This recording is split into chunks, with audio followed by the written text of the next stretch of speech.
Good morning दोस्तों। कैसे हो आप सब लोग। आशा करता हूँ आप सब लोग ठीक ही होंगे। दोस्तों, आज की कहानी में अपन देखने वाले हैं गरुड़ पुराण के बारे में। गरुड़ पुराण ने क्या लिखा है और क्या संदेश दिया है, तो वही अपने को देखने का है। तो चलो कहानी में आगे बढ़ते हैं। पक्षीराज गरुड़ ने भगवान विष्णु से निवेदन किया, हे प्रभु, मैंने तीनों लोगों का भ्रमण करने के बाद उसमें रहने वाले लोगों को देखकर यह निष्कर्ष निकाला कि वो सभी दुखों में डूबे रहते हैं। मेरा अंतःकरण पीड़ा से भर गया। स्वर्ग में दैत्यों की, क्षत्रियों के भय से, पृथ्वीलोक में मृत्यु रोग तथा अभिषित वस्तु के वियोग से, पाताल लोक में रहने वाले नाग आदि को मेरे भय से दुख बना रहता है। लोक कल्याण के लिए गरुड़ा द्वारा पूछे गए प्रश्नों का भगवान विष्णु द्वारा समाधान का सार इस पुस्तक में माध्यम द्वारा पेश करने का प्रयत्न किया है। पक्षीराज गरुड़ भगवान विष्णु जी से पूछते हैं, हे प्रभु, आप ये बताने की कृपा करें कि प्राणी कैसे मरता है और मरने के बाद कहाँ जाता है। मरणासन से व्यक्ति को किस कारण पृथ्वी पर सुलाया जाता है। उसके नीचे कुश और तिल क्यों छिपाया जाता है। उसके मुख में पंचरत्न क्यों डाला जाता है। मृत्यु के समय गोदान, अन्य वस्तुओं के दान क्यों किया जाता है। उस समय प्राणी अतिवाहिक शरीर कैसे प्राप्त करता है। अग्निदेव वाले पुत्र पौत्र उसे कंधे पर क्यों ले जाते हैं। शव में घृत का लेप क्यों किया जाता है। शव के उत्तर दिशा में यम सूतक का पाठ क्यों किया जाता है। मरे हुए व्यक्ति को पीने के लिए जल एक ही वस्त्र धारण करने क्यों किया जाता है। शव का दाह संस्कार करके उस व्यक्ति को अपने परिजनों के साथ बैठकर भोजन आदि क्यों नहीं करना चाहिए। मृत व्यक्ति के पुत्र 10वें दिन के पहले किस लिए 9 पिंडदान देते हैं।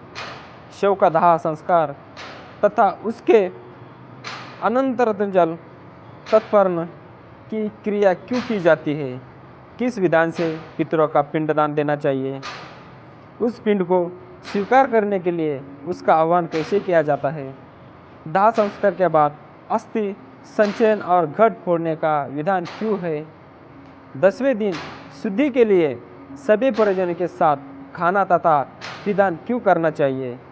एकादश को पिंडदान करके क्यों प्रयोजन है। 13वें दिन पतदान आदि क्यों किया जाता है। वर्ष पर्यंत 16 श्राद्ध क्यों किए जाते हैं। हे प्रभु, मनुष्य का शरीर अनित्य है और समय आने पर ही मरता है, किंतु मैं उस छिद्र को नहीं देख सकता जिससे जीव निकल जाता है। प्राणी के अपने जीवन का काल में किए गए पाप पुण्य दान आदि शरीर के नष्ट हो जाने पर उसके साथ कैसे चले जाते हैं। मरे हुए प्राणी के लिए स्पिंदी द्रवर्ण क्यों होता है। जो मनुष्य पापी, दुराचारी अथवा हतबुद्धि है, मरने के बाद वे किस स्थिति में प्राप्त होते हैं। हे उपेंद्र, मनुष्य की मृत्यु के समय उसके कल्याण के लिए क्या करना चाहिए। मृत्यु और शमशान भूमि तक पहुंचने की कौन सी विधि है। चिता में शव को जलाने की क्या विधि है। तत्काल तथा विलंब से उस जीव को कैसे दूसरी देह प्राप्त होती है। यमलोक संयमनी नगरी को जाने वाले लिए वर्ष पर्यंत कौन सी क्रियाएं करनी चाहिए। दुर्बुद्धि अथवा दुराचारी व्यक्ति की मृत्यु होने पर उसका प्रायश्चित क्या है। प्राचका आदि में द्रुत होने पर पंचक शांति के लिए क्या करना चाहिए।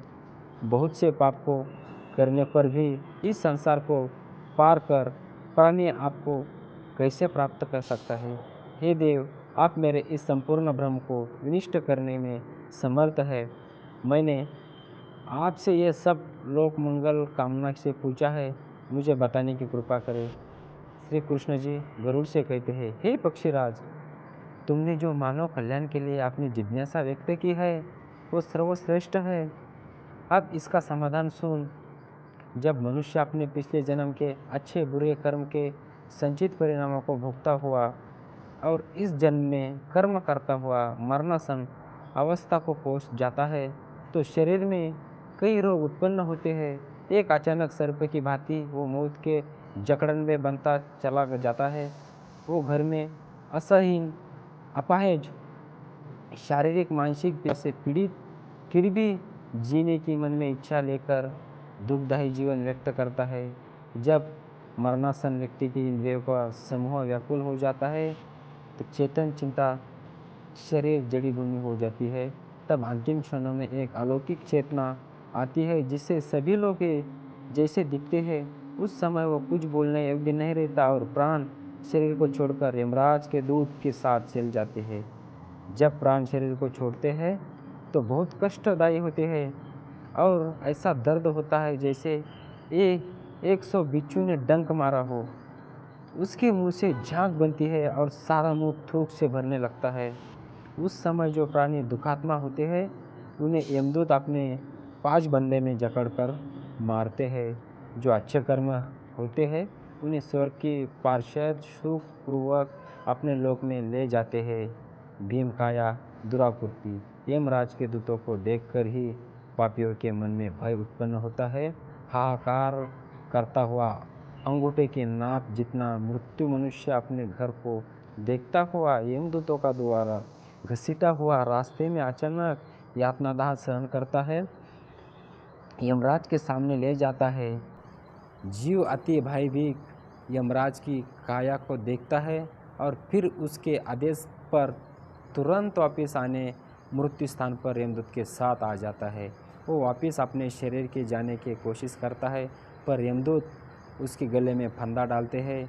उसे भूख और प्यास बहुत सताती है और बहुत रोता है। अपने पुत्रों द्वारा अर्पित हुई जिन आत्माओं को ये खिले नहीं पाती है, सुनसान जंगल में भटकती है। तो दोस्तों, आज की कहानी यहाँ तक की थी। आप लोगों को कहानी अच्छी लगी तो प्लीज़ लाइक कर देना, और अभी तक आपने चैनल सब्सक्राइब नहीं किया तो प्लीज़ सब्सक्राइब कर दीजिएगा। मिलते हैं नेक्स्ट वीडियो में, तब तक के लिए थैंक यू।